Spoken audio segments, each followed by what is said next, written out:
of Clash Fraternity TV. My name's KSpecial, and alongside me tonight is the co-host with the most, Milton Irie. There. Milton. You have to tell the people them say Milton Irie. Milton Irie, man. There. All that's all. Yeah, man, proper thing.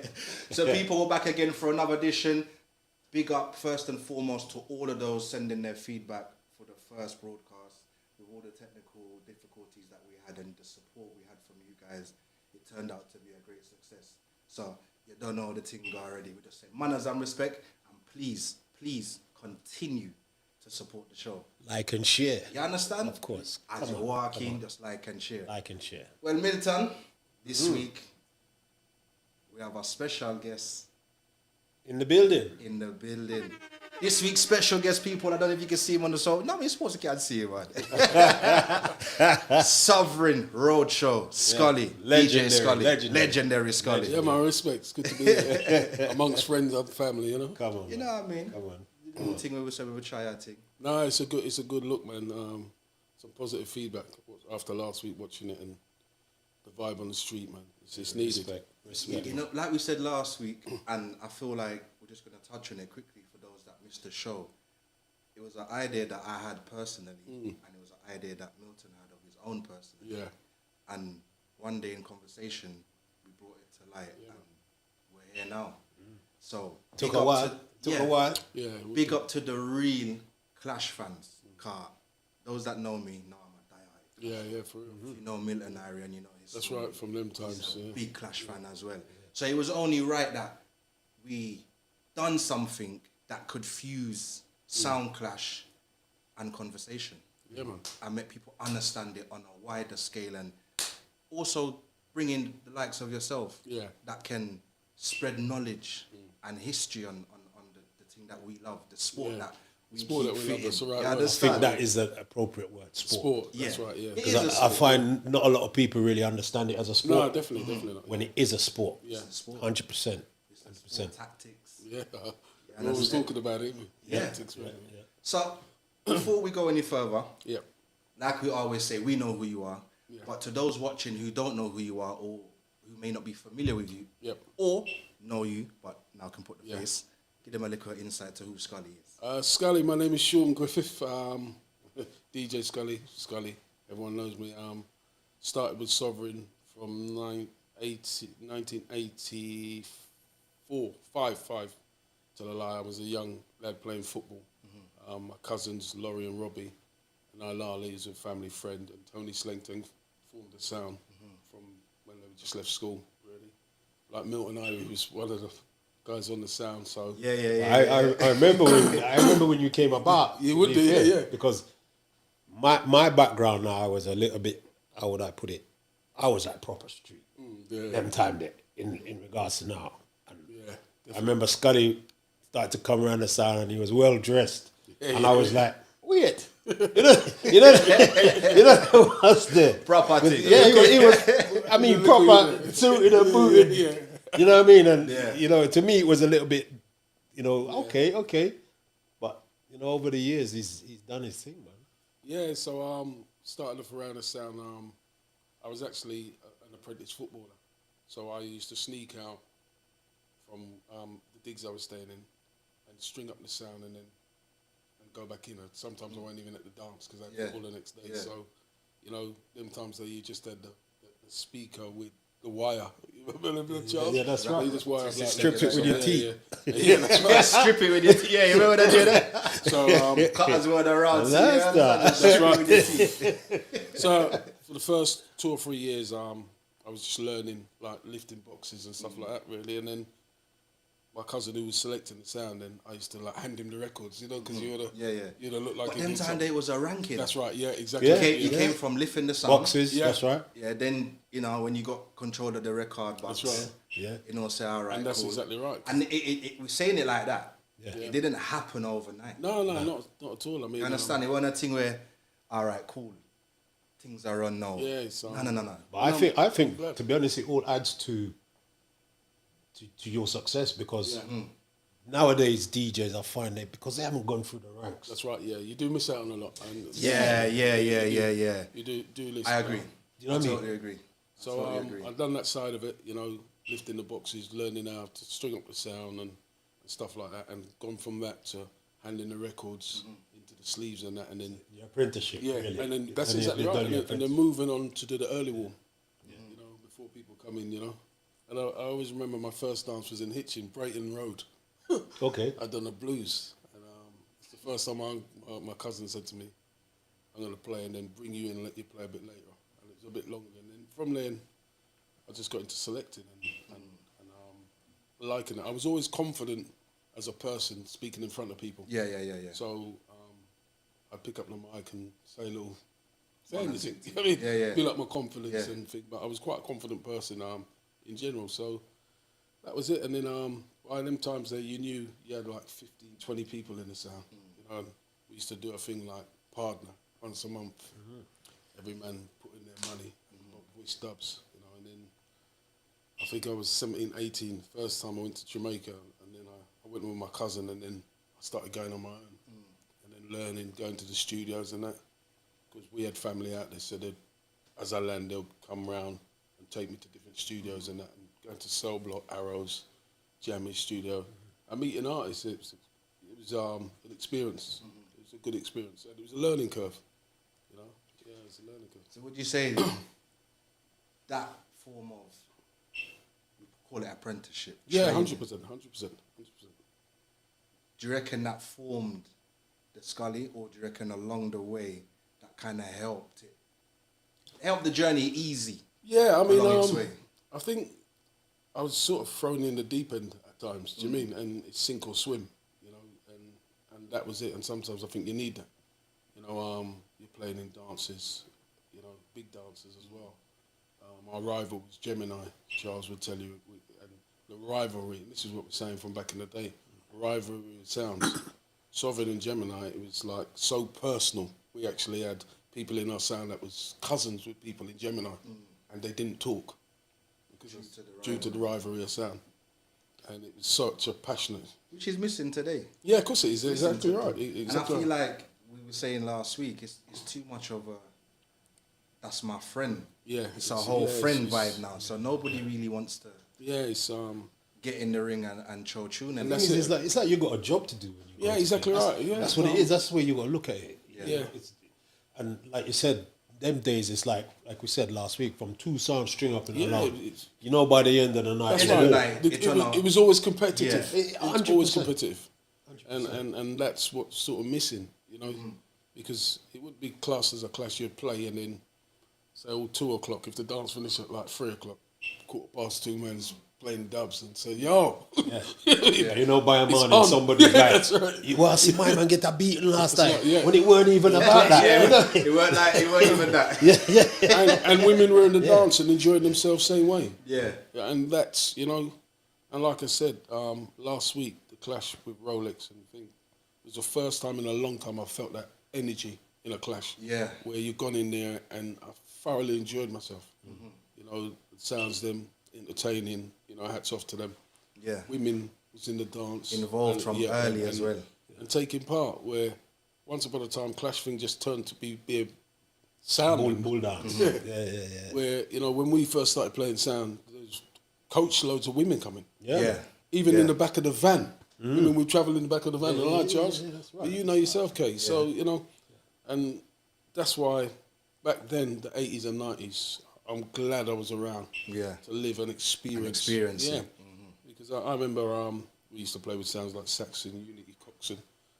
And I remember playing with Saxon 6 or 7 times, and one night they give us such a beating, man. I turned around and come like everyone walked out. That's the only one around the sound. Gone. Yeah. But, like I said, you don't lose clashes. You learn from them in my eyes. 100%. And the next day, I think, we had a meeting. I remember my cousin saying, yo, Saxon handled us away, Yeah. Streets are talking. So I said, yo. So we made a plan and we went to Jamaica. And I'll never forget, we played them in Wickham. Dance started and we was planning for them that Saxon was just having a dance in there. Yeah. But we was planning, the DJs were starting and Robbie and my brother and that was holding their own. And and then it turned into like a clash. But we didn't beat them, but we held our own. You know, when you come out of dancing, you said, "Boy, you know what? I gave a good account of myself." So you know, and from that, you took encouragement from people like Musclehead, Lady V, and people like that. So and start doing the thing. So now go on. You know what I mean? And it's confidence. So what would you say before you started playing the sound? Yeah. Predominantly. Yeah. What would be one of your best memories in your ranking stage? Probably the first blues dance I played on my own. That was the whole night. The whole night, yeah. Okay. That was, to me, that was a great achievement. You know, like you achieve something. I felt like I just passed my driving test. You know what does anything? Yeah. Because Yeah, that's right. And remember, you're playing from like the sound string up 9, 10, 11, and then you're playing till all 6, 7 in the morning on your own, and you're not repeating tunes because you not know back then it was unheard of. Man wouldn't even talk about it. It was unheard of. It just never happened. Man never played back at you. Them time they used to have the record, you take out the 12-inch them. That's flip right. it. Flip it, yeah. Flip it at an angle. Right. Here's another Use the thing. sound. It's another thing. I was observing the other day, and I find like some man struggle even to find tunes, and they've got so many. Yeah. Whereas back then we would like think 6 ahead. You take them out, you slide and you turn. Yes, that's right. You know what I mean? And you got them ready. You're prepared. You got your thing all set up. I wouldn't even say the 7-inch box then. I'd say the crate them, the buckle crate. Yeah, the crate. Yeah. Buckle crate them had the 7-inch them all at an angle. Yeah. You know what I mean? You'd have a whole juggling. That's right. In the aisles of the 7-inch crate. Whereas today it's true. Yeah, there's You know what I mean? And the repeating of song. Oh, I'm wondering if You it's gotta remember them time there we had to find records. yeah, definitely. Yeah. Think of the record and then go and find it in the box. Yeah. Today it's a lot easier, laptop. yeah. And It's right the there. thing is, it's in your kind of face. easier for sounds nowadays. Oh, 100%. By far. 100%. By far. I feel like at the That's why same there's so time, I many. think they become tune confused. Yeah, They've got so much music. But again, would many of them have survived? Like Skully went through that ranking, like we all went through that ranking. Yeah, that's right. We all didn't, well, I don't know, we can't say all, but in this era, I'm maybe the baby in the era, but I'm from you guys' era. That's right, yeah. Played and danced a lot, and it wasn't a thing 7 where, inches and we was just in there with the big man them. No. There was a time and a place for you. That's You're, right. you're with us. That's right, yeah, but But that's there's it. still a time You're and a learning, place for you. It's not a thing where you're just forward in and, No, you know what I mean? I think more now people play music more for hype Yeah. and money pull up and thing, and each to their own, but that's not me. I play But them music day for they're the love. looking through the box and I was bad, you know. Yeah. You're getting through the box. Remember, the man them's playing the sound, you're getting through the box. You got this, okay. And I know, like, even you, Milton, I know the creativity of us when we was younger, doing that to the elders, what got us ahead. Yeah. Is you'd find certain song and then say, That's right. But the you maddest know, thing you know is, them song there? do you That's know, right, do you know that's what right, I yeah. find as well? Like back then, it was like most dances you'd play free for free. Yeah, that's right, yeah, exactly right, yeah. Yeah. That's what you play, Yeah. tree for tree. Yeah. Whereas now, Back man's to back getting a don't whole, mean- whole juggling. Back to back don't mean back to back. No. Yeah. That's right, yeah. Song for song, That's tree right, for tree for tree. tree, yeah. Yeah. Or a man play a rhythm, you play your cuts, I play my cuts. That's right. That's still around now, but the back to back's gone. Yeah. It's definitely gone. And I find it's missing it. And I think although the rivalry was stronger, there was more unity Yeah. with sounds. I know I could pick up the phone and speak to Musclehead or Lady V or Winston Mexican. Outside of the dance. Outside of the Yeah, dance, outside yeah. of the dance. That's right, yeah. Or, I think the music, you know, the music yeah. meant more. Yeah, definitely. Because we was like, our music at the time to me was more us against the system. Yeah. Yeah. Whereas now it isn't, is it? So You can hear it on adverts. yeah, the whole It's everywhere. dynamics have changed, Yeah. hasn't it? Yeah. It's And everywhere. even down to having like a dub, not especially a dub where like Dennis Brown would put out and only I could play it or only that sound could Yeah. play it, or Junior Delgado. Things were more exclusive, you know, and that's sort of missing as well. A lot of sounds, including myself, you don't go in dances and feature new songs like. Yeah. Remember, you'd go to cause we even played in House of Leah. That's how far the sound's gone back. It's not many. We played in Biltmore. You know, the sound has got a lot of history, and I'm glad I've been there to experience it. You know, met artists like Nitty Gritty, Garnet Silk. You know. Hold on. Yeah. We're not run too fast. We're not run too fast, car. We still have to reach there. So. No problem. So that was the blues dance. Yeah. So after the blues dance now, I'm assuming trust built up. Yeah, confidence definitely, in you built up. So when would you say now you started to run? Even then, after the blues dance and everyone said how well I played and that, I still went back to early warm. Yeah. Cousin said, yeah, done well there, but dance is a different thing, so you have to learn. Everything. And me and my cousin were very close, so, and I always looked up to him. So he said, yo, that's your time, you know what I mean? So I was good with that, you know, I was good, like saying, all right, I'm playing early warm. Now I'm getting a bit longer. Yeah. And what I did do, which helped me a lot, I was going to Jamaica a lot and going to dances from early and watching people like Glamour Wayne, because at that time Glamour Wayne used to run the sound Gemini, and they used to cut a lot of dubs for us. So I met Glamour Wayne, and he was like the leading selector in Jamaica at the time. So that was an achievement, and I learned a lot off of him. He inspired me probably. The formation he plays, the way he plays, like, you know, it was, He just took the cuff. yeah, that's right. And I learned a lot. I would be there just like more or less with a book and pen, writing down what he's doing and how he's interacting with the crowd and stuff like that. So yeah, it was a good learning procedure, definitely. Yeah, and sound system. That's how you learn. And even nowadays, that's why I go to a lot of dances. You learn off a lot of the younger sounds, but people, some selectors think they know it all, and that's. Every day you can learn. it's learning. You're never too exactly right. Yeah, exactly right. I think, to be honest with you, the format in general hasn't really changed. No. In terms of the actual essence of the whole sound system culture, it hasn't really changed. Yeah, you're right. But what I think has happened is, you know, when cassette come in now, I think cassette changed the whole game, because man was hearing 90 minutes of a cassette. And it's like, I find like nowadays DJs are kind of replicating this.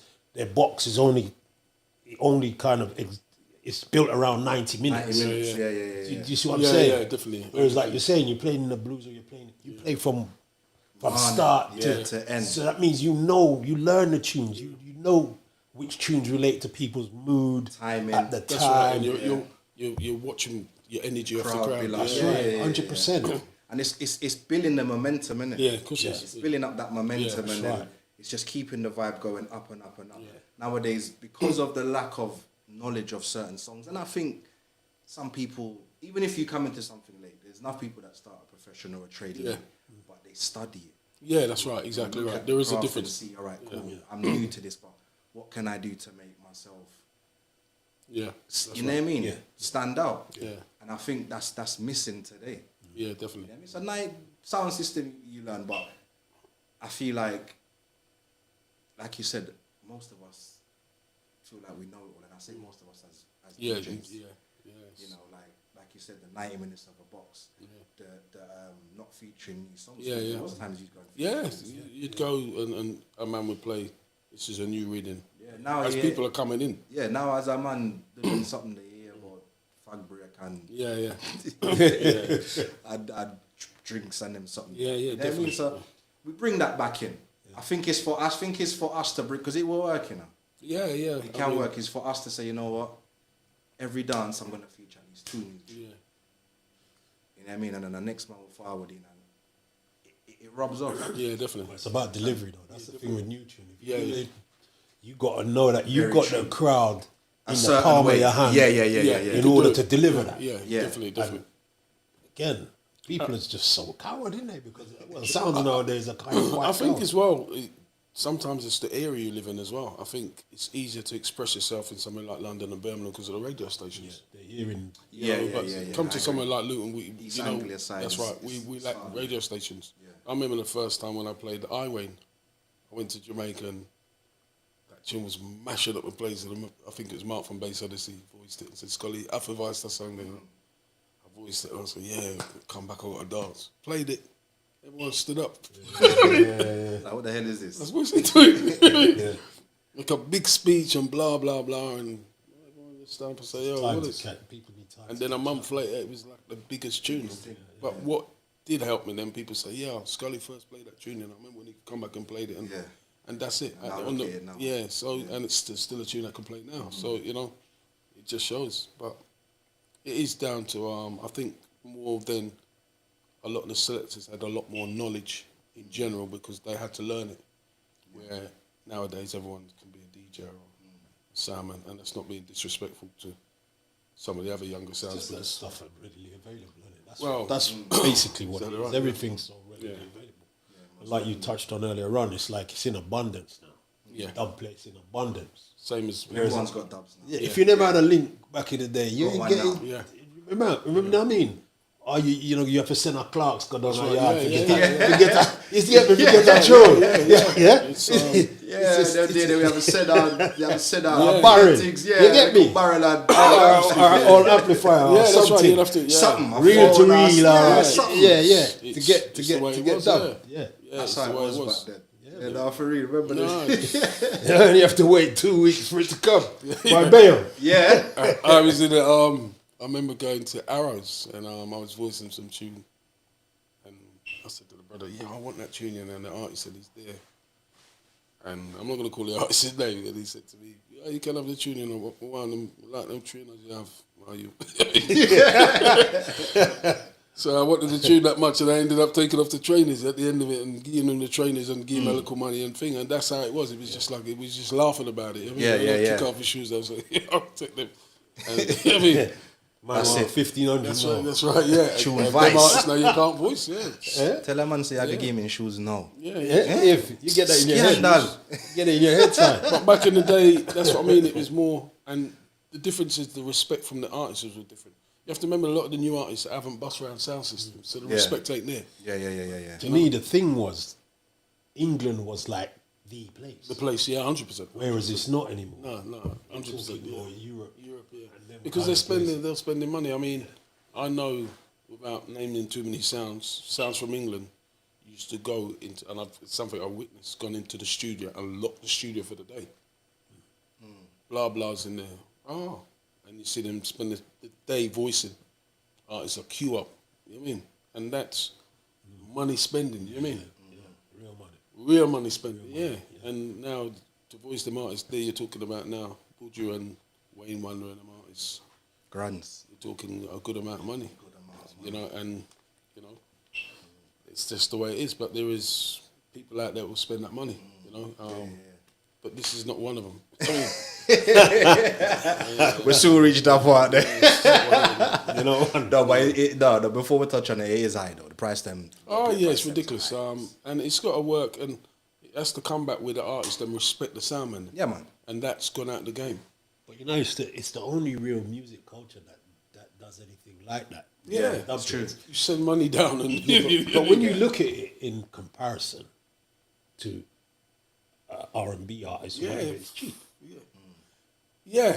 When you look at it like that, Look at it like that. you look at it like that. It's actually quite cheap because you ain't getting an R&B artist to do your tune for £1,500. True.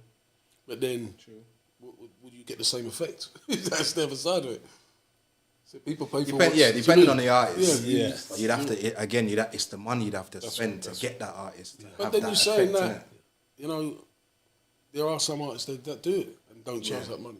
Yeah. Some American artists, you know. So, yeah, I just think that's where the game has changed. Social media side of it. You look, people like Alkaline, Chronics and that, they've not bust round sound. So soundmen don't really mean nothing to a lot of them. You know what I mean? So they can charge that price. Where some of them... they more go for the life they've come from. That's right, yeah. It's like, it might have been hard. They feel like you have to recoup this big money income all the time. Yeah. And I feel like sometimes if them man they had a moderate, like a Bon, that's why Bonte's so, back in the day, not everybody had a Bonte. No, that's right, yeah. Now everybody can play Bonte. Yeah, It's not because yeah. it's not because he's a regular artist. It's because he's needed. He's needed, and plus he's at a fair price where Same thing everyone's with going to say, like, you Luciano. know what? Yeah. Just like Same with Lucy. Lucy, yeah. It's high numbers. But when you look at what's going turnover, around yeah, and it's what a you can turnover. get from Bonte for that and number. to be fair, even Carter Come on. before he was in lockdown, Carter was fairly reasonable. Yeah. Do you mean? Because you look how much sounds could play Carter. Considering he was running the place. I ran in the place, yeah. So and then you'll get Skilly Bang charging a ridiculous amount of money. And I feel like because they know there's 1 and 2 that will deal with it. Is that the rest of them. And it's a shame because not all new artists are like that. Yeah. TJ's artist is very reasonable. Very reasonable, and the artists I respect. I think. All in the lockdown, the man had a wicked deal. Yeah. Remember I did? Yeah. Like 3 tune for like $600 US. Yeah. Good and a top artist. Yeah. Very good. And them time there. Yeah, that's right. It's hot. And people, and you hit a good point.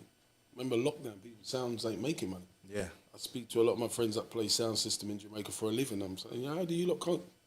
So, boy, we haven't. What was happening with the artist prices? Was it going up or was it? There was a couple of deals, but most... Everyone would just stick it out. I think a couple of the artists, them were reasonable. You know, I've always Samantha Cruz the other day. He's a good artist, reasonable. You know, some artists people forget about were quite reasonable. I find the veteran artists, and most of them are quite reasonable. Yeah, they're quite reasonable. You know, some of the new artists, some are and some aren't, you know. It's just that you look at some of the prices, and like I said, every man's got their own price and their own value. So if it doesn't fit in with you, then you leave it, and that's the way I look at it. I can't tell a man what to charge, but I know what I'm going to pay. What you're going to pay. And that's it. I remember the first time I went to Jamaica, I went with $2.5 grand. I was telling my wife that time it's a lot of money. And I voiced 25 dubs, including Butcher, Wayne Wonder, all the Arrows thing. Come back, loaded. 2.5 grand. Yeah. Big money, man. Yeah, loaded. Decent money. Yeah. Man was going to Jamaica them time that if you had a grand, you was doing good. I went down there with 2.5 grand and voiced everything moving. No, I'll probably get you 3 tunes. No, you're gonna do that. If that. Yeah. 2 bad tune and a filler. Yeah. You know, innit? And that's a reason. So speaking about artists, Skully. Yeah. In the 80s and 90s, artists were known to be around sound. Yeah. Toasting. Yeah. Them time they called it toasting. Wasn't really. I think toasting was gone. Just gone by then. Just a little bit. Yeah. Just a little bit. I think you're in the 80s. You know, No, that's all from them time there. From them time in Farmer D, because you would have been growing up to that. That's right. Yeah. 100%. So, in your time frame, in that era, who were the artists that you when I first started, that came onto and me and him ended up being good friends. Peter Metro, Papa San, they were like, and then you get people like Clement Irie, you know, them little one-hit wonders. And Clement was bad. Clement Irie was a good artist. Good artist. And then obviously we moved on to the 90s with the Fabulous and Wayne Wonder, Buju, you know, Spraga, you know. But yeah, when I first started, like in the 80s, I remember the dubs I used to play then when we first were like King Everall, Willie Noble. Remember them artists? Yeah, King Everall, Willie Noble, you know what I mean? Pad and Tony. Yeah, there was some, that's when I first started playing sound, Sluggy as well, Them time there, big artists. Sluggy was big. Sluggy was big. Most of them, if you are telling some of the man them names today, cut them phone and so they don't know that. Hugh Griffith, an artist. So, but like I always say, I was glad I was born in that era because you learnt so much. And even now, I look at sounds, and everyone wants to get out there and that. But I think the most important thing, you have to love what you're doing because I think the only time we actually, from the 90s, I think it was 95, 96, we actually lived off our sound. Me and Robbie, we had an office in Guildford Street, and we had a residence at Mirage. Jetlag. Yeah, Jetlag Promotions. That's right. We had 3 residents because we used to do trends as well. So we had a resident Friday, Saturday, Sunday, and we was paying ourselves good money. You know, Robbie was on the radio as well, and that was it. We done it for about 2 years, earning good money, and we kept big dances. But more people were coming out. I don't know where people are nowadays. I think the culture's changed. Definitely. There's a massive split in terms of with the youth as well. To be fair, because where they go. When we first started playing sound, everyone would be going to a dance. Everyone's going reggae. If one sound was playing, that dance would be ram. Even Solas was in a reggae. Yeah, it didn't matter what dance it was. In Luton, you went to a dance, it would be ram. There wasn't such thing as an empty dance. So, you know, so it's just getting that era back, which, you know, things do move on, you know. And obviously, the younger generation don't follow the sound system culture like we all did, which is fair enough, you know. Time has changed. Yeah, time has changed. So moving on, you had the 80s, you had the apprenticeship. Yeah. You know what I mean? You got the blues dance experience demoted back. Yeah. To I wouldn't even say demoted, but I felt like the man them time they knew what they were doing. Yeah, They wanted to give you a little taste of that. Yeah. Training, And plus, yeah. you want to get back to that quicker. Yeah, exactly. I don't want to stay He was here. keeping that hunger. Yeah, I don't want to stay here keeping and that be hunger. packing away. Yeah. Yeah, You're just gonna have to, you know what, and crack on. So you done that. When would you say, no, let me ask you a different question. What dance, and from then on, would you say it was that you said, no, you know what? This is it going forward. Probably a dance we played in Oxford with New Sensation, because I was playing the sound, but that night, I think just before my cousin said to me, right, we're playing New Sensation Oxford, good sound. You're selecting the whole night, so everything's set up around you. You know the dubs, then blah blah. So I'm just gonna let you run with it. And I was like, wow. So I'll never forget, because I just came back from Jamaica. So a New Sensation just came back from Jamaica, funny enough, because Wayne Irie was out there. Anyway, we played a dance. The dance in Oxford was Ram. They brought a coach. We brought a lot of people as well. And Oxford was like the place. So we started playing, and the dance was nice. And both sounds were trained word. Both had their sets. They sounded very good. We sounded okay. We didn't sound as good as them, to be fair, but we sounded okay. And I'll never forget, because Wayne Irie's playing a couple Garnet Silk. Woo! Garnet Silk, I run the place. So we had a couple Garnet Silk. And then just come back from Jamaica, and I'm like, but Budger's like the man in Jamaica, and I ain't heard him play no Budger.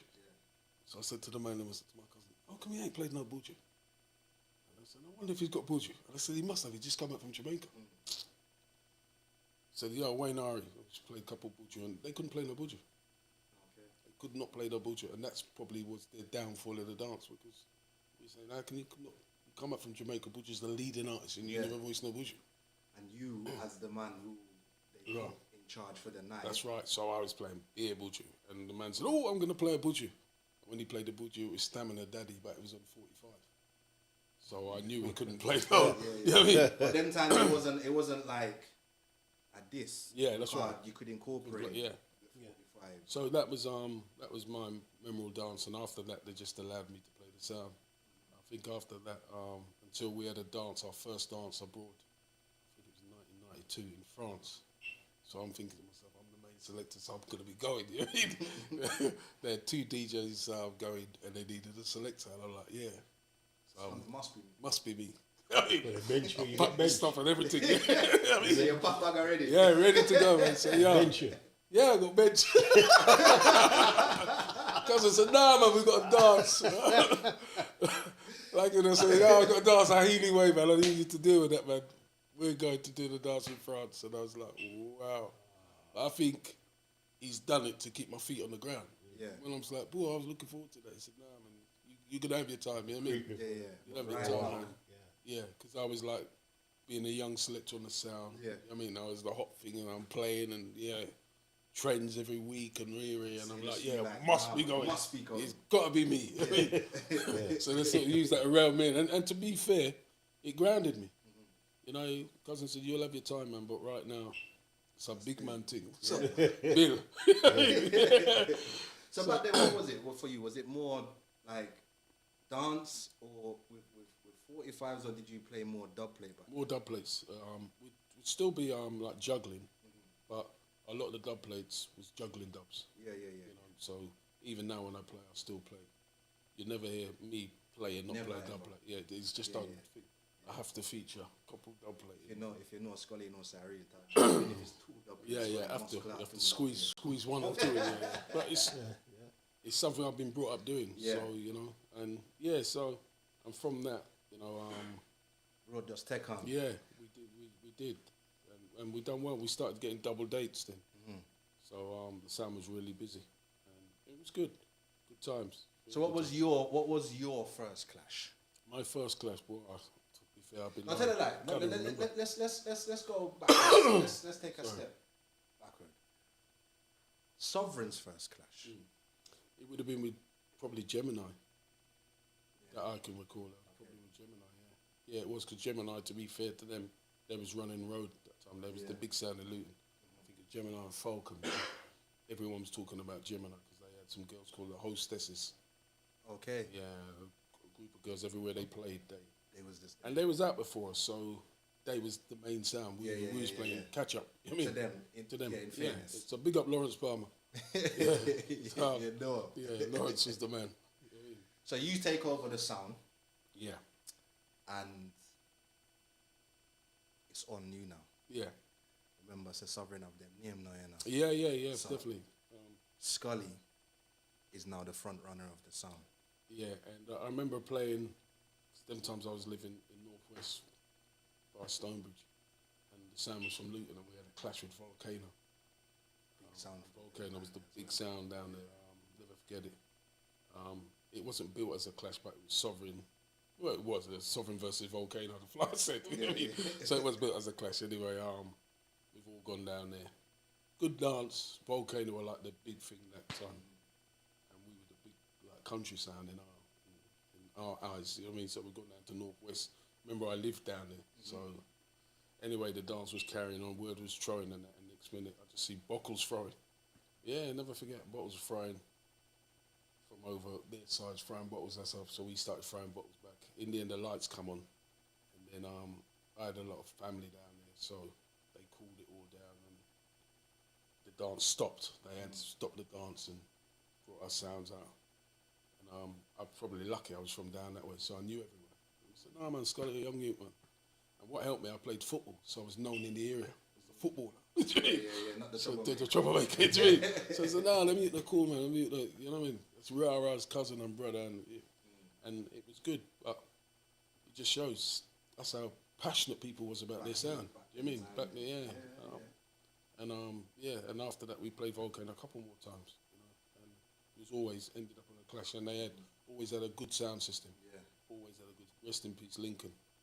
Man, they had a good sound system. So how often was confrontations back then for you? Probably most dances. Most dances, if a man even coughed bad, if a man coughed bad, it will end up in a clash. Must say if a man cough bad. Yeah. I remember one night we played in Ipswich. I big up Miss House, our skipper, and to be fair, me and Skipper have been friends ever since because he done something that night which I know personally, knowing myself, I wouldn't have done. We're clashing with them now, and our mic broke down. So we're going to come in. You know what the brother done? Come across and lent us his mic. We ended up still cussing him with the same mic.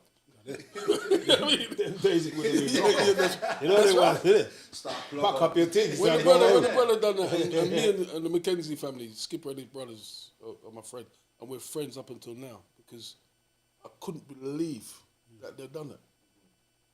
Because I know the guys, if it was us lot, definitely there would be no cheering on a microphone. You know what I mean?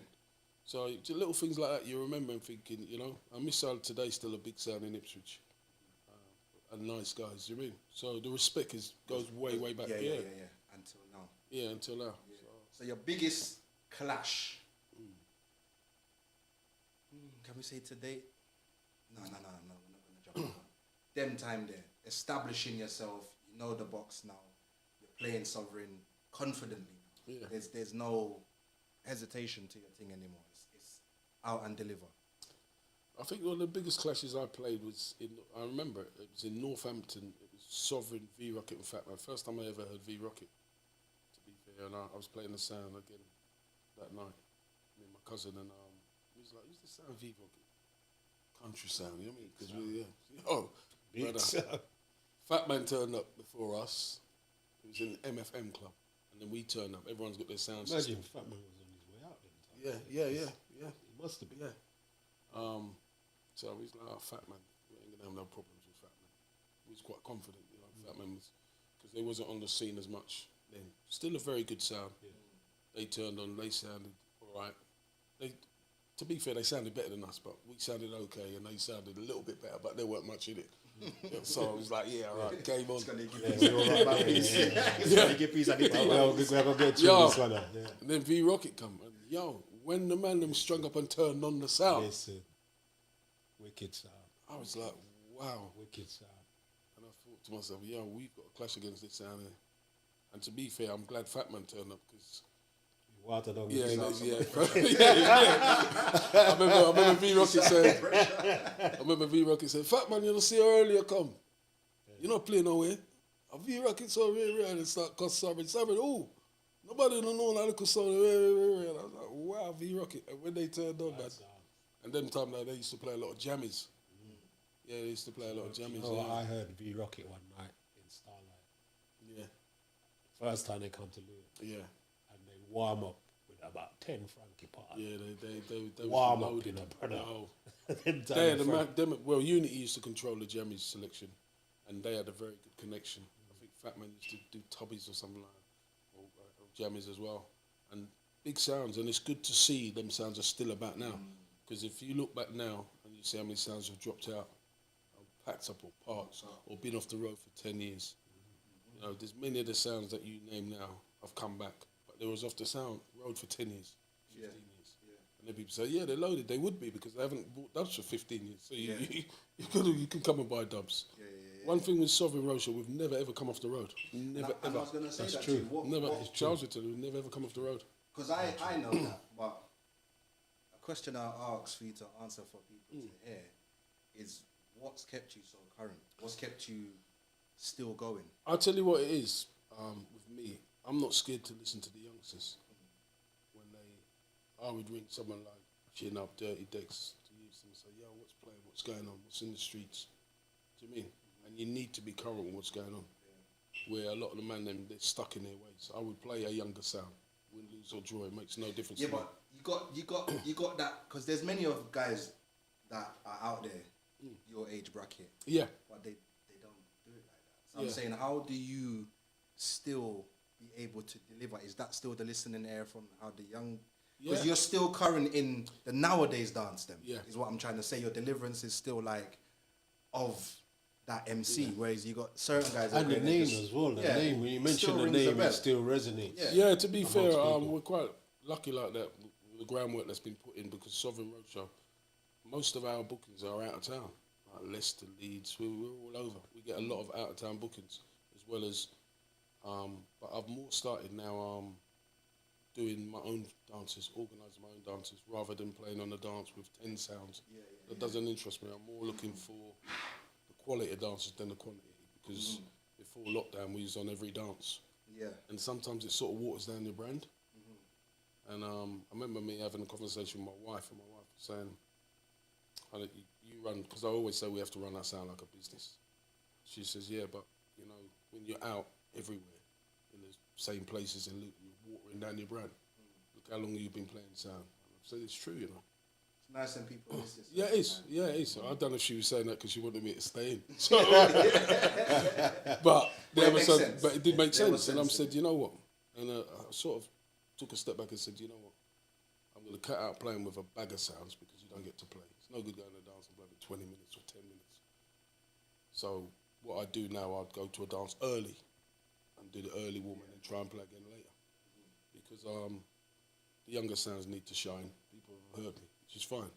But I think with the success we've had, I play sovereign way. I'm not bothered how you play or you play.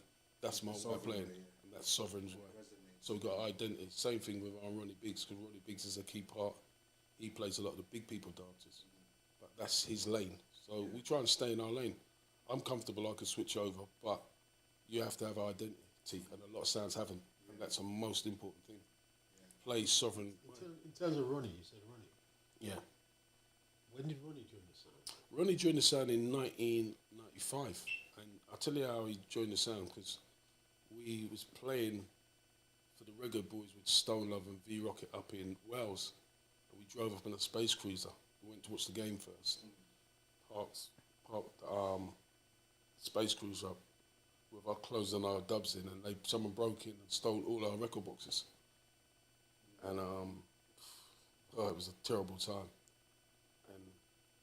And 95% of the dubs was taken, you know. So it was a big hit because them time there, a lot of people would say we was one of the sounds that had probably up there with a lot of the sounds with the most tune. We used to voice a lot of tune. That was actually when you guys was in your prime as well. Exactly right, yeah. Glad you touched it. I was going to ask. Jet lag Was flying high, was running your time there. That's right, yeah. So you guys was in your prime. Well, to be on a dance like that, Stone Love V Rocket, you know, that would say it all in the stadium. Yeah, cause from them time, the V Rocket. Yeah. Always had that. Yeah, they did. Yeah. That high stature name. Yeah, and how did you recover, man? That's a good. And that's how Ronnie Biggs came, because Ronnie Biggs was always friends with us, but Ronnie Biggs used to play on his own. So we said, boy, we got no 45 in it, you know, and we got a dance tomorrow. So we rang Ronnie Biggs, and Ronnie Biggs, as Ronnie Biggs is, he's a nice guy. He's like, yeah, come borrow my records, man. I've got records, blah, blah, blah. To be fair, Jetstar helped us.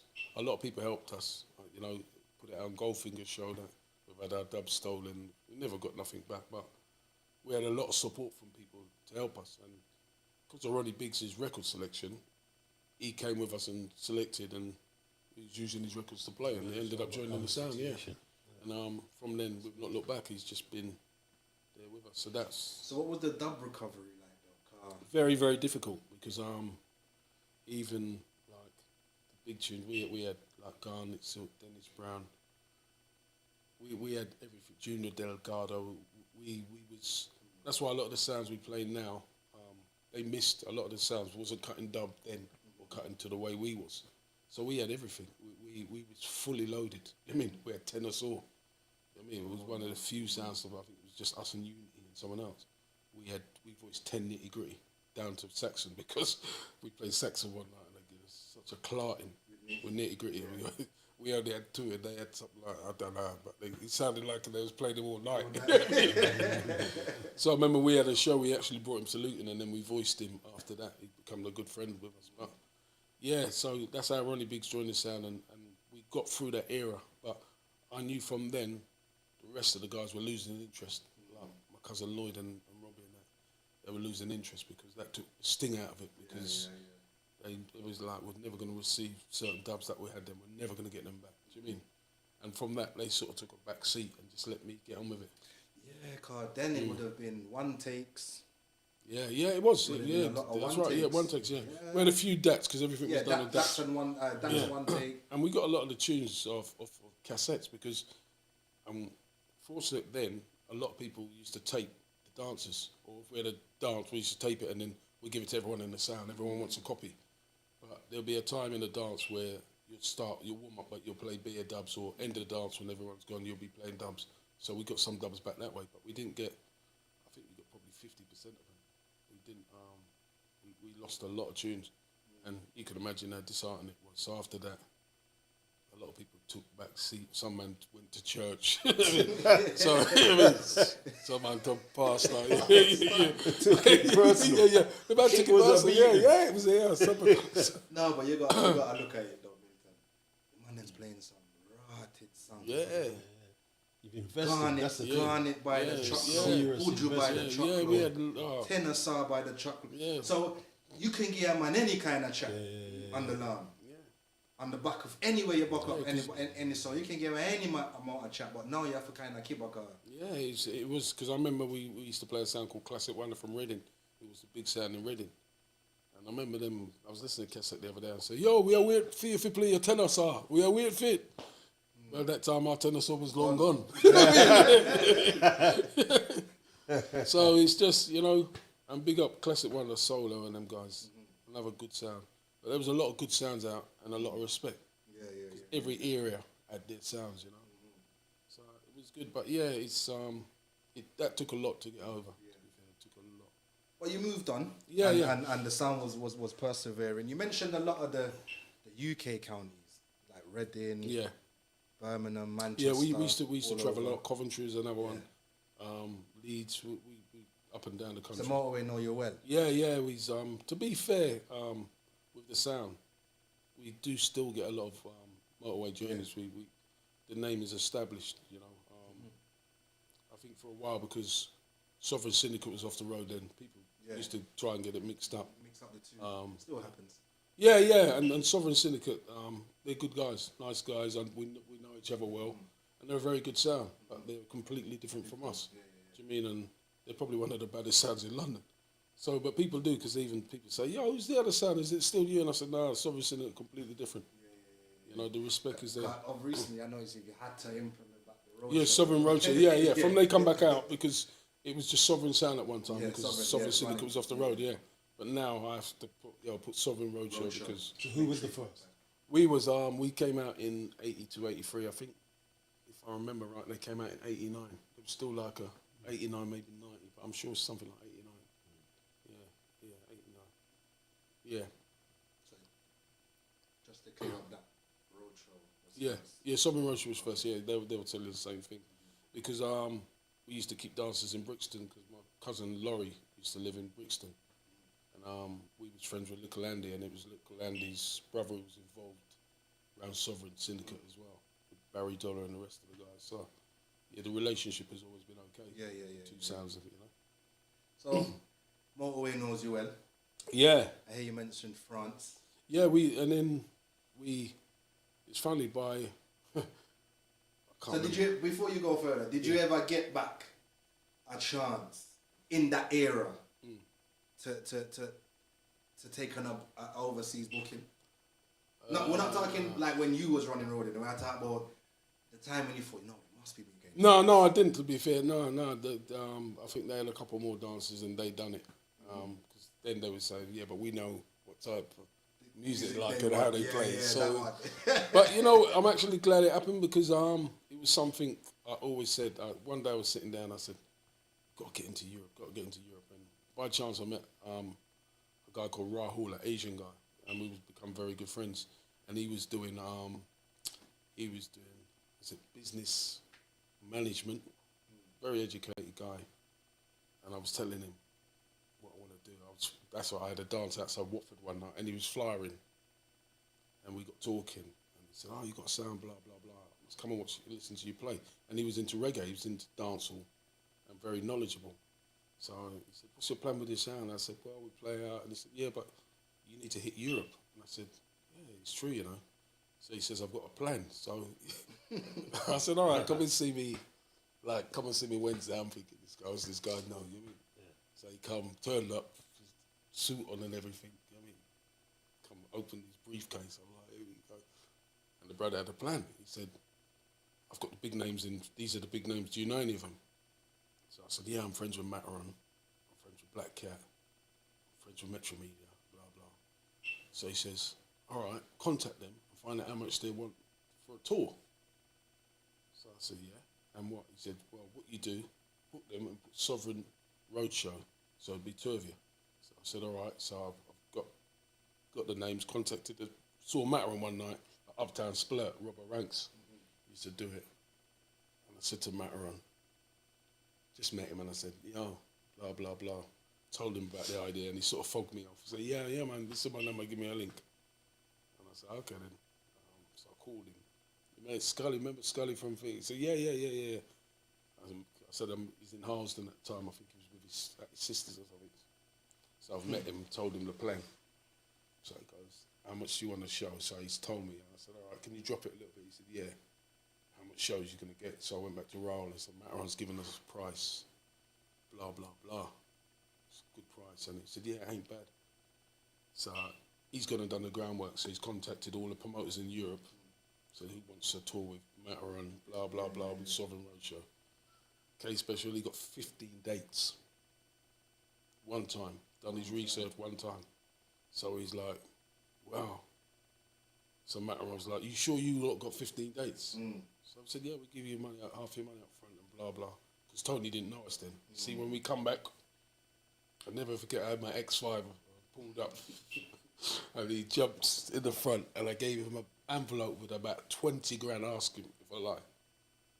And he's like, "You man are serious, man. We made some serious money." And after that, I was just going into Europe. And the tour was so successful, we done it twice, and then we started bringing Black Cat. So we was doing Europe. I was going to Europe for like 6 weeks, just getting dates, and in the end, we started getting bookings. like Better Than Clash I was on, me and the guys them from Europe. What I would do, I'd bring them over as well. So all the bad sounds in Europe I'd bring over, so they'd bring me back. And I had a residence in Amsterdam on the Tuesday night, in the Brazilian bar. And we was just touring, and it helped us out. But I learned so much off that young youth. And it was like, he just showed me how to make money. Just putting the business side of it together. Yeah. And from that, I just said, you know what? That's why I say I never hustle my business. If a man rings me, I'd give him a price. You can't ring me and tell me my price. Yeah. You know what I mean? I'd rather a man say, yo, leave it. Leave it, because a man can't roll up £50 and say, see it here. That's not me. And it's never, I don't run in on people's dances. If I'm not booked, I don't go in. Yeah, there's certain principle I deal with in dancehall. And there are a couple of things that I don't do. I don't run in on people's dance, and you can't screw up the money and give me. I'd rather play for a man for free. If you said, well, I'm trying to ting. And man will tell you, if I'm playing for a man and it don't work, I'm more said, brethren, leave it. That was the order. That's right, exactly. The principle. Yeah, and that's what we brought up on. Yeah, it's a principle. We've all done business together. So just like when you're saying about when you book European sounds over for them, that was how it went. Yeah. DJs didn't really hand over currency to each other. That's right, yeah. Because the ones that were booking the DJs, 9 times out of 10 were the ones keeping events anyway. So it's a booking for booking. Yeah, and then from that, then we went into the shows, like doing Wayne Wonder, Assassin and stuff like that. So long term it was good because we built a relationship with the artists as well as the sounds.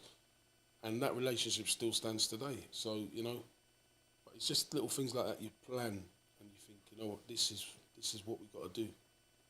And that's how we was so big in Europe. And I think, so, to be fair, it's missing today. Oh, yeah, marketing yourself is the marketing today. I feel like I was guilty of it at one stage, where you just go into a dance and feel like that's it. When I leave here, people should know who I am. Or I must have left that impact to get a booking tomorrow. But that was just those that was in the rest of them, around the world with the DJs that book. You know what I mean? You have to market yourself and put yourself out there to everyone, which I think today it's more. Once I'm known in the streets, I'm good. Yeah. It's and I think that's where. But the game has changed, isn't it? A lot of people are booking people for their friends. Yeah. That's my brother. So I have to put him on the dance. I have to put him on the dance, and that's right. And that's you know, I've been to a couple of dances recently. They've been very good dances, but you could see the difference. You know, that man's booked because of his brethren, and you know, and that's sometimes the way the game is. But we've been fortunate. We've played in 27 different countries to sound. That was my next question. We've done Europe. Europe was a success. Yeah, we've done Europe. We've done the Caribbean. We've done India. You know, we played what was that like? Kerala, played in India. Them time, because now we got is it Ras FM? You got a sound called Ras FM? Yeah. From That's right. Yeah. There was There could be more. But there was a couple of sounds. Right now. And we played with Sean Paul, so we wasn't the highlight, but we played on it. But there's 50,000 people in the stadium. Yeah. So you know. You're in India. Euros time now. Yeah. I know you didn't pack no for them kind of music. So you've got sovereign style, reggae-matical pressure figure them. You understand? Take us through that. So and you know what, I gotta say them time because it's different now. Yeah. Social media, World Wide Web, it's all different now. Well, but you think about it, people like Bob Marley's known around the world. Mm-hmm. So you're entertaining a big crowd that could, you know, relate to Bob Marley and tunes like that. You know, the Elders, Sugar Minor and stuff like that. So it wasn't difficult. Yeah. Because you've got a crowd there, excited, want to dance to most things really. Do you mean? Could you play the same music you was playing here? Yeah. Were they as educated to the music? But I found that everywhere I went, because what I used to do, if I was playing, say I was playing in France, I'd go there 3-4 days before and go to a dance and see what was playing. I would never go to a dance on the same day. Makes sense. Yeah, I'd never. When I played in Canada, America, I'd always go to places early, a week before. That's part of the sport. You have to go and see what I got. Yeah, it's part of the sport. You have to go and feel out what's playing because. Yeah, you have to. You know, I remember when I first voiced the Seasons rhythm, I went there because I played in Amsterdam. And when when I played the seasons, like I was playing in the Brazilian bar, and the place was going mad. I was just playing after Mataran come, and you know when Mataran's energy is very difficult to keep up. So I always used to have a rule: once Mataran played, I would just come in and play some one drop, and it always works. Throw water. Yeah, because his energy levels to jump on that, I would have drowned. You know what I mean? Because right now he was a big thing. People come to see him. So yeah, he was massive. He had Dotty Wine out, and Mataran's a very good entertainer. So I never tried to jump on his energy levels. I just tried to say, yo, that's me. And I remember voicing the season rhythm and voicing every tune on it and playing it in Amsterdam and yo, the forward. Because the season rhythm won. They're more cultural. They are. They like that. You know what I mean? So, yeah. But there was a couple of DJs out there, like DJ Wax, who brought us up, who was on the juggling. He was mad. You know what I mean? Yeah, Waxing, yeah. Because I brought him up as well. And they, I think they come out of hip-hop. So you can imagine them on the decks. You know what I mean? But yeah, so it was good experiences, and same again, you learn from them, you know. And like I said, it was all a learning. Everywhere you went, you learned. Again, I think in Europe as well, the crowds are bigger than here. They are, yeah. Yeah, by far. Jesus, Yeah. we was doing Italy on a Thursday. One Love used to do it, and you're getting like 600 people. I remember the night I played, it was me, One Love, and Black Cat. And yo, gone into the place, and I was like, what? Thursday night, this is Ram. Brazilian bar on a Tuesday. Then we used to go Austria on a Wednesday, Italy on a Thursday, and then come back Friday, go Germany, Wuppertal. I mean, the travelling was crazy, but it was all down to marketing. And I think that time I remember doing a CD. Mark from Bass Odyssey actually done it for me. I'd done a dub CD, and he mixed it and put it out, and I got it mastered. I think you done the mastering, Charles. You done it. You run off a load of CDs for me. Never forget. Remember? That's right. So, and every time we went to dances, we was just giving them out, and it got us a load of bookings again. So it was good. Yeah, so just travelling. I'm a man who love travelling. So this is what I'm saying. These are the things that I've achieved, like playing music, and it's a blessing. Yeah. Because some of them places I would never have gone. Never have been to. Never ever have gone. How many out of 27 can you remember?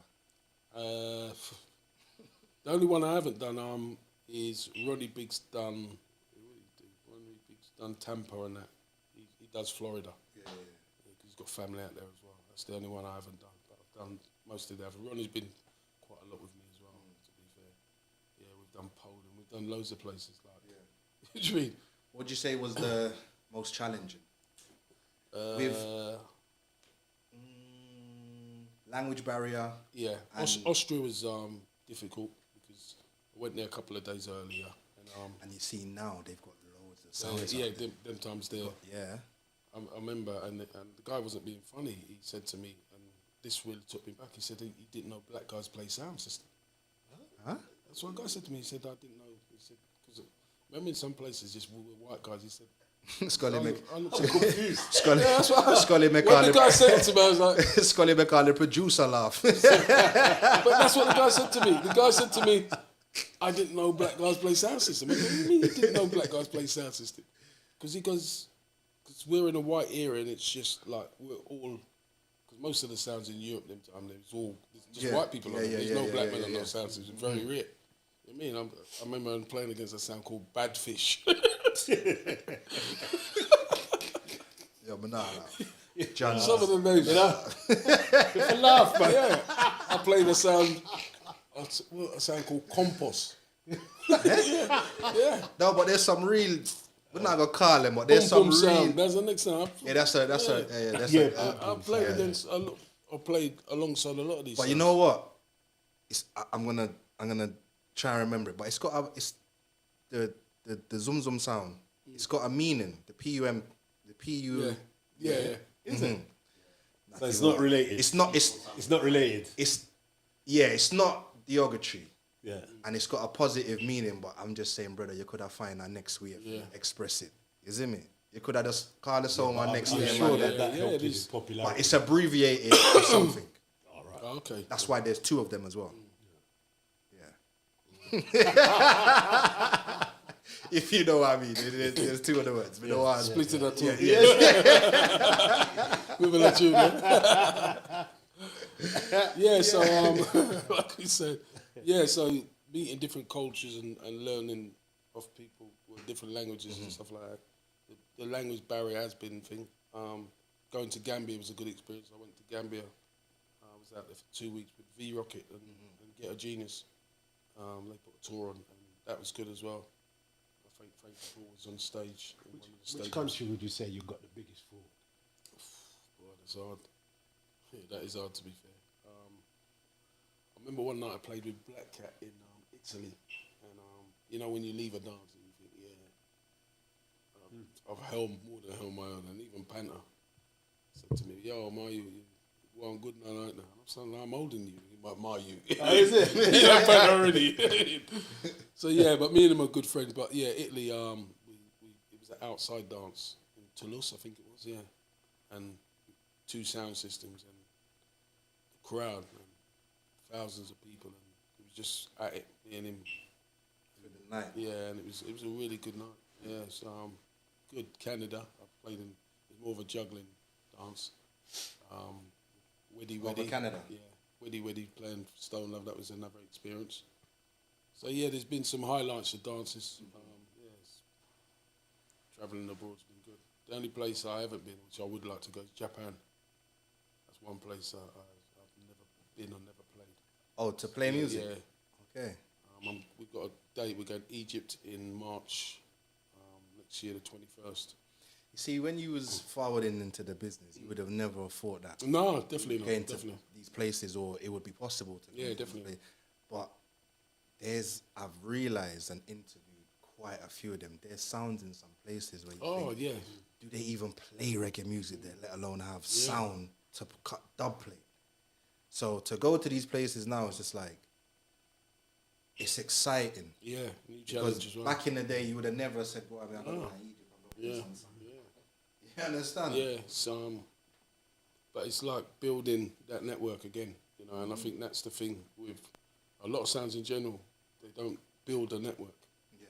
And I've always said, from a running sovereign, we have to run it like a business. We're not going to make thousands of pounds like we used to. 'Cause back in the 90s, we made a lot of money. You know what I mean?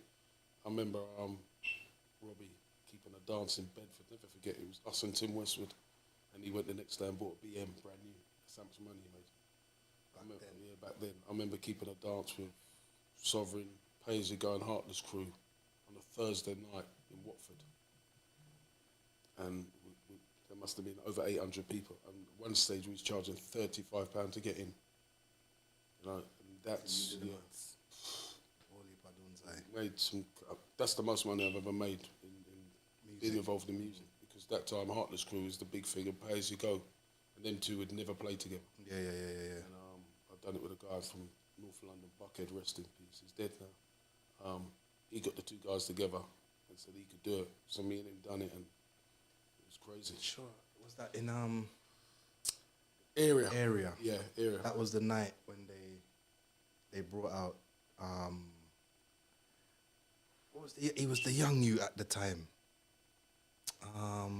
Tinchy Strider. That's right, Tinchy Strider. Yeah. Rang the liquor you. I remember that dance very well. Yeah. I remember that dance. They was all on the stage. That's right. Yeah. And then they just part the crowd little bit, and then this liquor you. They came in. Yeah. Just forward. We got things in boot. Yo, man, done the dance. Yeah. I remember I was my teenagers. I remember that dance very. The Thursday night we was charging £35 at one stage because the queue was ridiculous. Yeah, and them time they Watford. Yeah, what was Yeah, so it was good times, you know, different experiences. Yeah. You know? But you've kept some. Yeah, we've kept other some big dances as well. Yeah, one-on-one dances, not clash, but just 2 sounds. 2 sounds. On Yeah, 2 different machines. I mean, we kept Stone Love and myself, and that was as successful, and Saxon and a couple others, which them dances I do want to do again. Yeah. Because I prefer the dances with 2 sounds strung up and just playing. I think you get a better level of music, the quality. It's more consistent. More consistent. No playbacks. No playbacks, you know. And there's a mutual understanding. I think next one I've got is me, Village and Saxon on the 18th of December. Yeah. In Cabanas. So there, I want to organise something with Fatman, myself and Fatman. And it sounds like going that direction where you can still feature stuff for the elder audience. Yeah. Because that's what's missing. Crowd. Yeah. Them beating Skully. Yeah, yeah, that's right. the more mature, crowd. Yeah. Yeah, I remember there was one that you kept. I was on as Yeah. well, and those kind of dances, especially the area that it was kept. Yeah. It was lacking at that time, and the vibe. That one wasn't as ram, but the vibe in there. It was good. Yeah. It was like we didn't play. That was the 90s, and I don't think we went. Probably the best of the 90s. About 95. Yeah. I don't think nobody went past 95. To be fair, I think most people would say the best era of music was the 90s. The night, yeah. And if Don't matter what genre. you go into any dance now and man's playing top 10. Once you go 90s. Yeah, you can always go safe. and hit 90s. It's a comfortable settings, definitely. But yeah, so that was, we've done a lot of travelling, and it's something I'm glad we've done. We've achieved. Also, by the nightclub, me and my wife was another big thing, where we had, you brought Lexus up there. That was another great night. The Bounty Killer up there. We had Beanie Man up there. Merciless, the list goes on. Yeah, the Bounty Baby Wayne. The Bounty shot there was crazy. Yeah, Did you ever go to that? Do you know, I actually wasn't. Them time there. I mean, was I it about was them about- time there? No, I probably didn't. Yeah. Do you know? I wasn't actually at the dance. He wasn't. No, I The played- Bounty dance? Yeah, Yeah, no. no. I played in Switzerland that night, so I was on the phone, like corresponding with my wife, and saying like, "How's it going?" And she's like, "Yeah, it's good," and blah blah. And that's going on. But I actually weren't at the dance. So. Yeah, them time the Skully was there 1 week. Yeah, missing 2 weeks. we was touring on. Yeah. We was travelling. You was probably at the club. Yeah, because we used to Yeah. do the sound system. Yeah. So. Remember we booked Yeah. that. We booked the club and brought Lexus up there. Yeah, that was another good dance. That time Lexus was hot. But to be fair, that spot was hot anyway. Man. Yeah. To be fair, That's what was hot. It was to be fair, vibes. Penthouse was people was travelling up and down the country. I know people travelling from Sheffield and stuff like that. Yeah, We used to make that journey there regularly. You know, once you hit Yeah, that, it was once you hit well that supported. dark road, Yeah, you know, you yeah. know, so you soon reach. I think it helped because it was like slightly a bit out, and it Yeah. was the main club at that time for dancehall.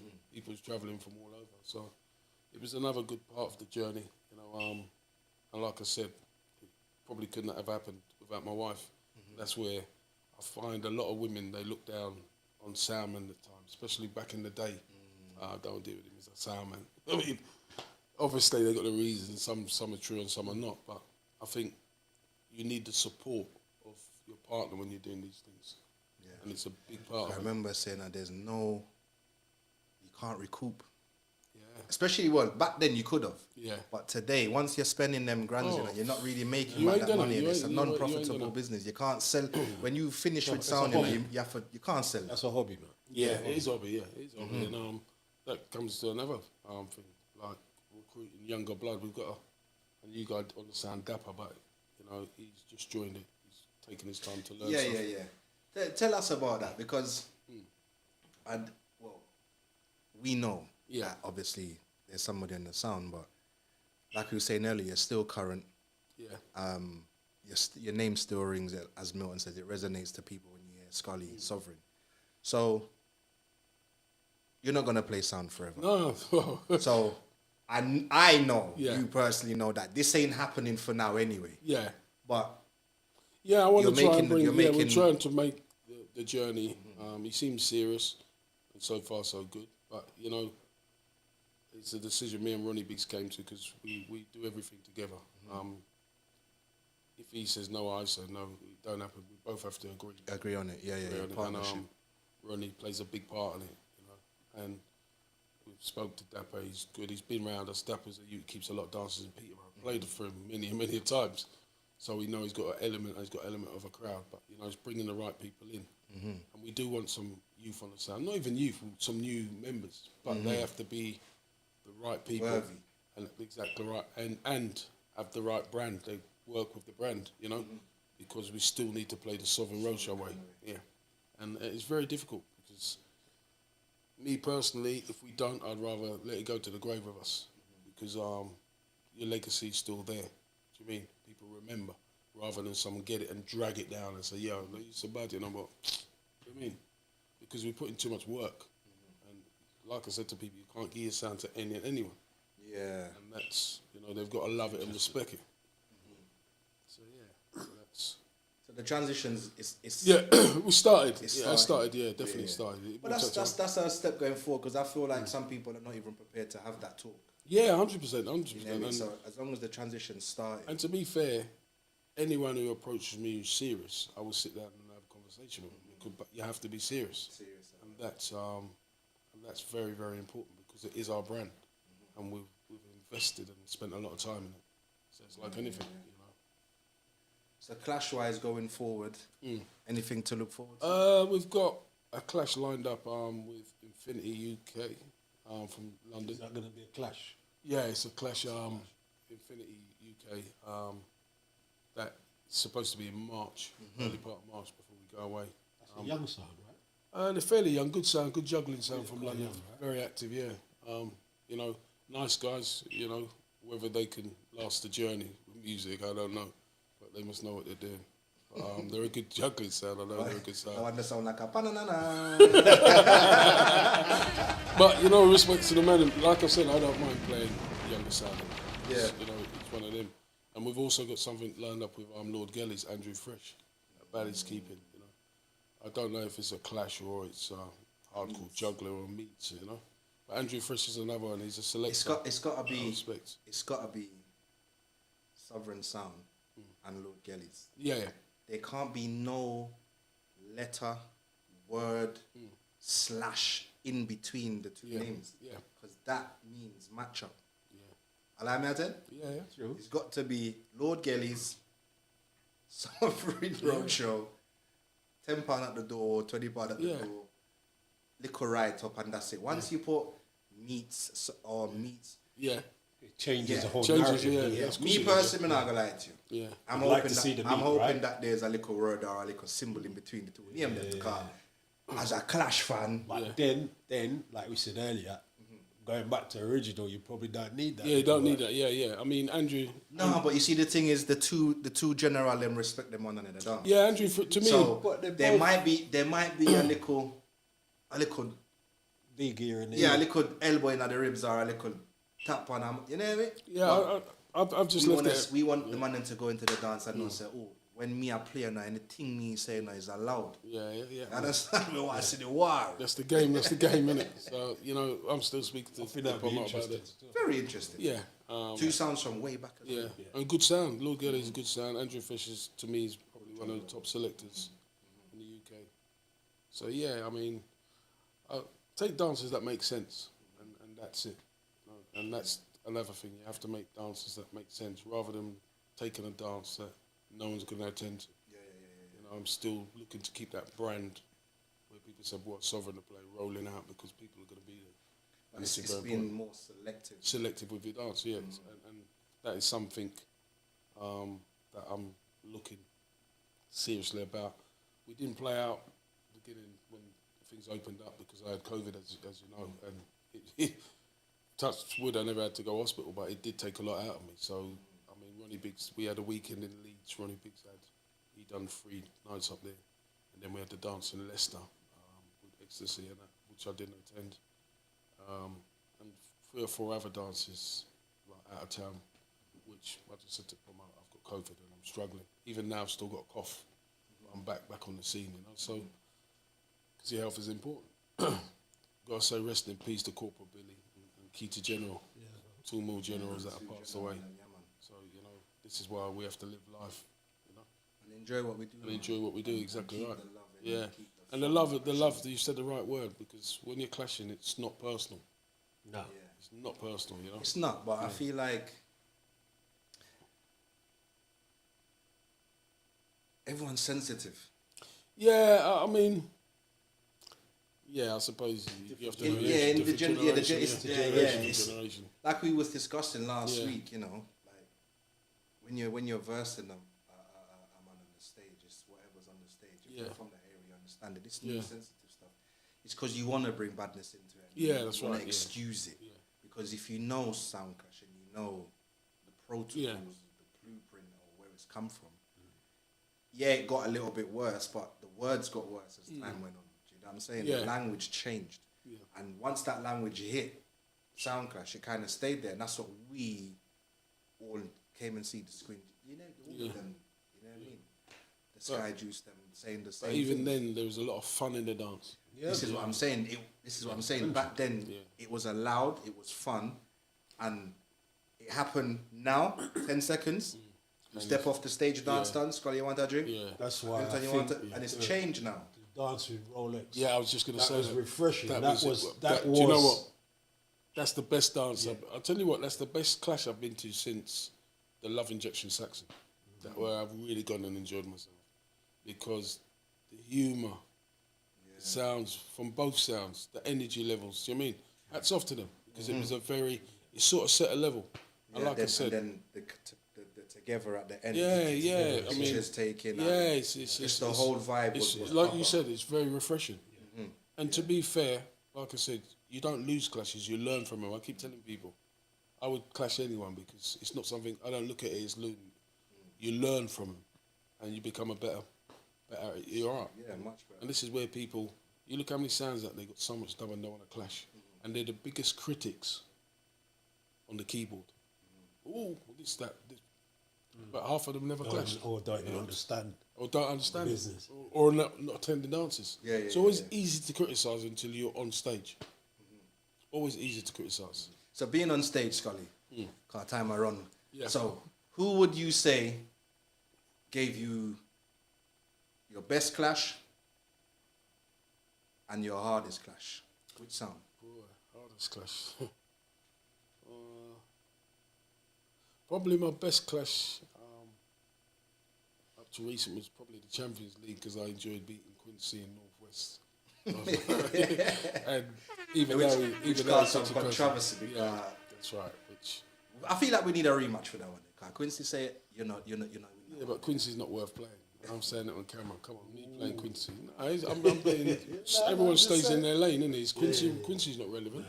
You know, if Quincy came to Luton, who would turn out to listen to Sovereign and Quincy? Sovereign fans. There's a sound. You have to be realistic. That's right. Yeah, I mean, and that's not knocking nothing that Quincy does, because Quincy's a very good selector. Yeah. He's very good at what he does. On the clash scene. On the clash scene, it's too much. And you know, good thing that night there was judges, because, and this is the thing with clashes. You know, some clashes now is who brings the most people. And that clashes never used to be like that. You know, and this is what we're trying to get out of, where people are voting for the best sound on the night, not who brings my mum, my sister, my aunt, my uncle. And that night, if there wasn't judges, I probably wouldn't have won. You know. So that was like, I remember that. Yeah. That was a series. So you had to go through. Let's go through the heats and So that was. And the other one I won in London. What was that called? Yeah, Sound Clash. What was it? Something. Yeah, I can't remember it. Was that Renegades thing? Yeah. Yeah. War in Sundays. War in Sundays. Yeah, I had a lot of joy out of that as well. And there's been disappointing clashes when I clashed with, who was it? Music Master and Willpower in London. The attendance wasn't good. The sound system wasn't good. And the free sounds made it as best as it could. You know, it's not every clash you go and you're going to perform. I always think in a clash, to me, it's more important how I performed than sometimes even winning. It's putting your performance across, you know. So yeah. Sometimes even though you don't win the performance, it can. Yeah, like when get you another booking, another fan. Another dance is when I played Tubbies in Harleston, when I won every round and they beat me in tune for tune. And that's happened twice now. And hats off to Tubbies, you know. Which makes your father says don't pick up the mic. Yeah, the second time. So, but yeah, the clashes. That night there was pressure. Yeah. That night there was pressure. And just say, yo, nah, I met my song good on without that fight. And I just to start select tree song and get the far with them. Yeah. And respect. I was leading the dance. You had to step in. I was leading the dance. I was hosting that. And hats off to Father Cecil, and that's what I'm saying about the passion and for his sound. Brother, and it wasn't a bad up thing where no, far from like he tried to forward in and say Scully's not worthy. That's why it was a thing where you couldn't see it was passion. The man knew that things was not connecting for the sound. He knew where he was. And he forward and said, yo, brother, I've sung, you know. And he played. Yeah, and he played well. He got 3 big forward. And then hand it back over. Yeah, and then they beat me by one song and the tune for tune. To be fair, I led the dance from start to finish. Yeah, led the dance from start to finish. But like I said, Tubby's another very good sound. A sound that's very underrated. A sound, another sound, to be fair, I think they're one of the few sounds that haven't been off the road. I can remember, so hats off to Father Cecil. I can't remember Tubby's ever coming off the road. I can't remember. Might not be crazily booked, but never parked. Yeah, I've never known them ever to park. Never ever. I might be wrong, but I've never known them to. And consistent with their dates, you know, because it's gone well. So yeah, there's a lot of good sounds out there, but it's like the business side, which a lot of sounds lack. Yeah. So saying that, well, this is Milton's idea, which I think is quite good, and starting it with you, I think it's the right place. So, Milton, if I get this wrong, let me know. But with all what you've been through, the highs, the lows, the goods, the bads, DJ Newbie wants to start a sound. He's been doing his thing. He's been on the social medias because we're in that time. What advice would you give him? Build up a fan base, get a crowd. Most important thing. Have fans. A lot of sounds nowadays are good, but we've got no fan base. I know if Sovereign booked me in Manchester, there would be people that would come out to Manchester just to hear me play. And that's why we get out of town dates. If a man booked me in Ipswich, he's booking me in Ipswich because he knows people are going to come and you have to have fans, not just like locally. You need to express and get people out there. So spread your wings. Spread your wings, yeah. Don't stick to one era, and that's very, very important. Fan base, definitely, and play music for the right reasons, for love, not for hype, not to say I'm doing this or that. Because you look at all the hype selectors and look where they are now. Remember, hype has to boil down after a while, you know. And it's maintaining it as well. Yeah. You know? And if it's not genuine, like back then Mataran or one of them bouncing selectors that's genuinely, you know what I mean? If it's not one of those, to be fair, it's not even Mataran. Mataran's not a hype selector. If you know Mataran as a person, he's a very cool guy. He's on the stage, you know, very humble. Yeah, his entertainment. Yeah, you can tell it's from entertainment. It's not like a braggadocious, like, oh, me are the man kind of thing, where some people are up there like that. And that's right. Lasts for a time, and then it goes. Yeah, but you can turn it on, but it's like if you go on the stage and you turn on your alter ego, say for instance, now KSpecial is working, and I'm up there and I'm going with a bag of things, but it's entertainment and it's humor, and it's this and it's, you know, it's gonna come across like that. If you're trying to do that, but really and truly you're just saying I'm the man, really. Yeah, that's right. Yeah, there was a difference. It might work for a time, but it would dwindle out. Yeah, there was a difference. And then they're gonna feed to that man and say, yo, you know, when this man plays, it's just that natural. Yeah, you could tell. Yeah, remember sound system and selectors and DJ. There's no pension. There's no pension, so you better know what you're doing. So having a good rep, fan base helps. It's a massive, I think, and marketing yourself. Definitely. Marketing yourself is another thing. So with on that note, I know you're not heavily on there. I see you in every now and again. Yeah. But for those that might want to keep the link, book you, or follow your journey, give them your social media where they can find you. Yeah, we've got Instagram, Sovereign Roadshow. I think Ronnie Biggs takes care of that mainly. And I'm on Sean Skully Griffith on Facebook and Instagram. Yeah. So yeah, we do try and keep up to date with it. Yeah, we keep up to the time. By that time now. But to be fair, like I said to people, if anyone wants to book me, I'm probably one of the easiest people to find. People know me, so that way. So it's not too hard. But yeah, that's our social media. Roadshow. Yeah. DJ Skully, the great one, the legend. Yeah, man. And it's those kind of reasonings we need. We need, you know. It's been good. It's been good, and I think these platforms are needed for the younger sounds and sounds that are going on, because we need some of the older sounds to come off their level and start playing with some of the younger sounds to make the business move. And I think those that are following your story might not know certain things, like, you know, the countries you've been to, using your dub plates. I know there might be someone that said, okay, so this part of Sovereign makes sense now, or now I understand that. These kind of, you get to know a little bit more, because they only know what we look like, what we sound like.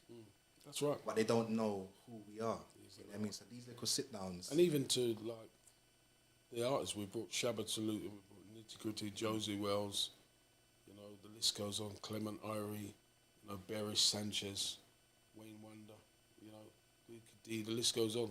Singing Melody, Peter Metro. Wally Bar. Yeah, Holy artists. So, you know, it's, I was going to say put respect on our name, but the respect is out there. So. You know what I mean? Well, you know what?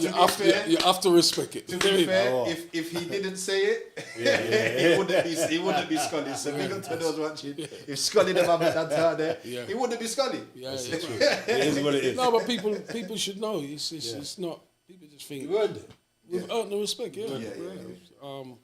And it's you know, you can like someone or dislike someone, but the respect would still be there. Yeah, Sometimes you respect someone, you don't know them or you don't like them, but the respect. You still have the respect. You have the respect. So. Yeah, man. You know? Believe that. So to those watching now, Skully, those that supported you over the years, those that you may not see an opportunity right now, just big up a couple of people. Yeah, big up. First of all, big up my family, Lloydie Sovereign, you know, Kucha Robbie, I Lali, Tony Slington, Danny Dredd, the original I Lali, the original members of Sovereign Roadshow, my brother Ian Ranks. You know, the list goes on. Longman, who's adhesive, his name, he does poetry. He was on the sound. Yeah, so, I remember him. yeah. His name's adhesive. He does poetry now. So yeah, and friends and family, and my wife, because like I said, Big supporter. Big support. Yeah, without my wife, this journey wouldn't been smooth. You know? Yeah. So yeah, but and everyone who supported, and everyone who's supported and followed Sovereign Roadshow throughout the years. Keep following. Yeah, keep following. Yeah, man. Keep following. Like you said, strength. Yeah. what was it? It was Sovereign Roadshow on the Instagram. Yeah. And Sean Griffin on the Facebook and on the Instagram. So just link up Skully any juggling dance, any war dance, you know, the general day of feed. You know what I mean? Skully, it was a pleasure. Thank you. To have you here. And you know what? Myself. I'm going to let them know this was like a skim. Because we could have been here for... much more. Yeah, there's so much more we could have... You know what I mean? So... It's nice to have a reasoning. Yeah, on that note, I feel like Milton, early next year... Gonna have to bring. We have a legend. We're gonna. We have to bring you back in our Legends corner because we're gonna have a month where it's just gonna be legends. Oh, good. That'd be And those that have contributed. So we know you've made some contributions. We're not gonna touch on now. Yeah. So we'll wait for that because there was so much more. But it was an honor to it have was you a here. nice reasoning. Yeah, respect. You know what I mean? And thanks for your time, chaps. Go on, man. And keep up the good work because the stream, Yeah, the man. stream the other day was superb. The quality of the stream was good. What's the numbers on it now? I think it was what? Because I saw it the other day and I was like, wow. Yeah, they're going up. Incredible, man. And big up Bally, great clash. Wicked. Yeah. And on that, now watch out for when is it again? December the 4th. The 4th. Yeah. Luton Cup clash. That would be good. You're still going to be doing the what do you call it? Judging. Yeah. You're still it's a team. It's a set team. It's a set team. Big up Ada because Ada's involved in it. Yeah. Ada and KSpecial. But like I said, that dance I'm looking forward to because Luton have got a lot of talent. Yeah. And it's a different side. It's like you got some big man in there, but their sound is on the same kind of era. It's a clash that anyone can win. Yeah. You know these clashes, there's always going to be favourites, but a lot of the time the favourites don't win. Yeah, the favourites don't win. Do you know what I mean? So, you know... Element of surprise, deliverance, crowd control. I'm not a gambling No, man. I shouldn't. I know it's a question I shouldn't ask, but... No, I only gamble on football. You only gamble on football. I'm not gambling man, I only gamble on football. I like that one day. We'll leave it at that, innit? That one day is... I don't want to say. I hear you. But I mean... Yeah, I think it's a clash. It's a very interesting clash. I think, and I think it will get a lot of people coming out because everyone's got their own fan base. Yeah. And everyone's good at different things. Because there's going to be a 90s round, dubplate round, some talk better, some sound system. And one thing Luton have got, we've got some very, very good sound systems. So it'd be very interesting. Most definitely. And like I said, there can only be one winner. But I don't think I don't look at it like losing. I look at it like them learning from it. Yeah.